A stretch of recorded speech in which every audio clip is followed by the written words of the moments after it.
I'm Aura, and I'm so pleased that you're going to be joining me today where we're going to learn about weaving together. Now, weaving is defined as interlocking objects together. And if you look behind me, you can see that in my home there's lots of examples of different kinds of weaving. Even the sweater that I'm wearing today is a woven sweater. And if you look about your home, you might see some things that are also woven. Now, people all over the world weave. Now, if you do look behind me, I've got baskets from Africa, wall weavings from Norway. I also have little baskets from different parts of the world. This one's from the prairies in Canada. That one's from the St. Marshall Islands. And then these ones here are considered Coast Salish weaving. And why that's really special is because where we are right now on the unceded territory of the Cheakamus people, they've been doing weaving for thousands of years. And this one right here is my favorite example. I want you guys to think about creating patterns. When we create patterns, that means that we're doing a change of color, or sometimes we're doing a different technique of weaving. Now, often I like to get my inspiration from nature, as a lot of people all over the world have always done. Now, the other ways that we can weave isn't just with inside things. It's sometimes we can take our weaving outside. So here are some examples of outside weaving used with items that we've just found lying on the ground. Here, my daughter Hunter has done a weaving in between two trees. And this weaving was inspired by a spider web or something in the round. So if you just look around, I'm sure you'll find lots of ideas about what to use in your weaving.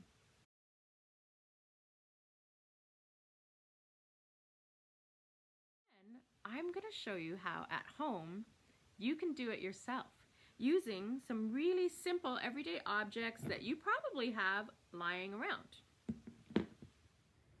So some of the things that you guys are going to need from around your house, and most importantly, is a piece of cardboard. You're going to need your ruler to measure out individual spaces. So I'm using centimeters, but you could also use inches, but I like them closer together. So I'm at each number drawing a line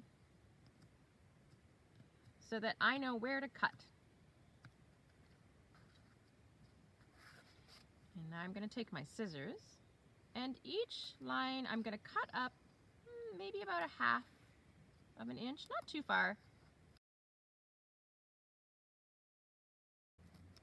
Just like so. And then you're going to do the same thing on the other side in the same place so that each side of the cardboard has matching cuts. And I've already done that here.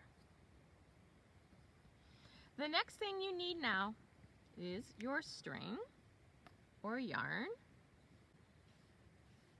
I'm going to use the color black. And I'm going to take my string and I'm going to put it in one of these first cuts. And then I'm going to wrap it around the cardboard. And at this point, you want to keep your cardboard nice and flat so that you don't bend it by accident.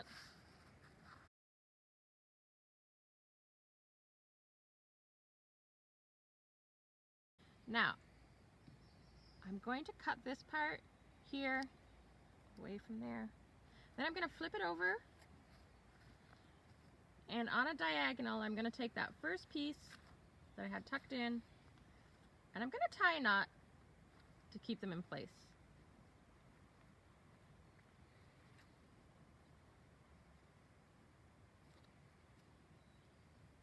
There you go. Don't pull too tight though, because you still want your cardboard to be nice and flat.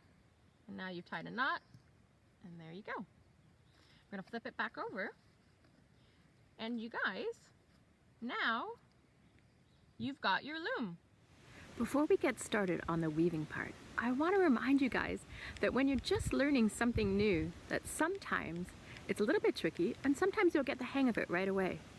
And it's okay either way.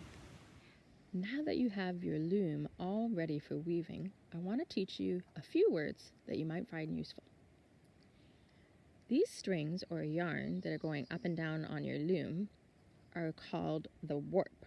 We also have some string that we are going to be weaving with today. I've chosen a different color so you guys can really see as I'm moving along.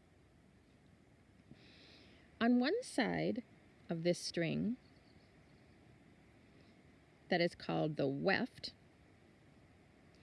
I've got a knot. You can see I've tied a knot already at the end. And I'm just going to flip my loom over, and I'm going to put it in one of my first little cuts. And I'm actually going to use a piece of tape that really helps just kind of keep it in place while you're starting out. I'm going to flip it back over. So I'm taking the other end of my weft, and now we're going to do a weave called the tabby weave. And you might have done this weave before, either at school or home. And it's a basic weave that goes under and over and under and over. So I am going to go under my first string, like that, and pull it all the way through gently. Okay, so now I'm under my first string, then I'm going to take the end of my string again, go over the next one, and under the one beside that.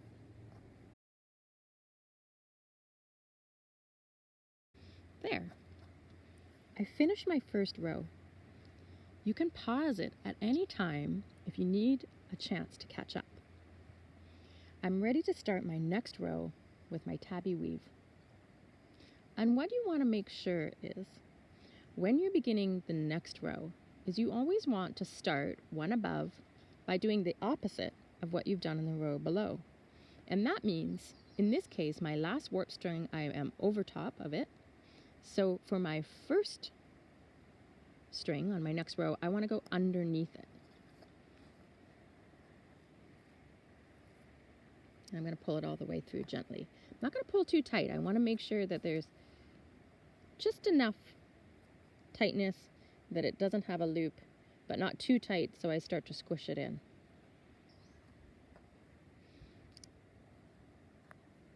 Good job. Now you can see that I've alternated on this row what I've been doing. So let's finish this row.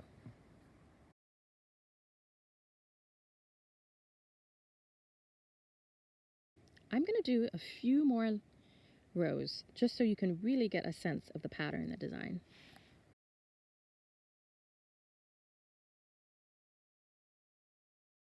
Now that we've done a few more rows together, I want to stop what I'm doing because I still have enough yarn at the end to finish off this technique. I want to make sure that I have enough and that it's not too short. There's two ways that you can finish off a row. You could, for now, just tuck it into the back, like that, and tie a knot later. Or alternatively, if you have a needle, in this case I've got a plastic one here, I can show you this really special way of tucking in the string at the end. Okay, so here we go. So I've got my needle threaded, and down the side here of your rows you can see that there's some space where I can just take the needle all the way down the length of this warp string, like that, and pull it through gently. Don't pull too tight. That. Space it out a little bit again. There.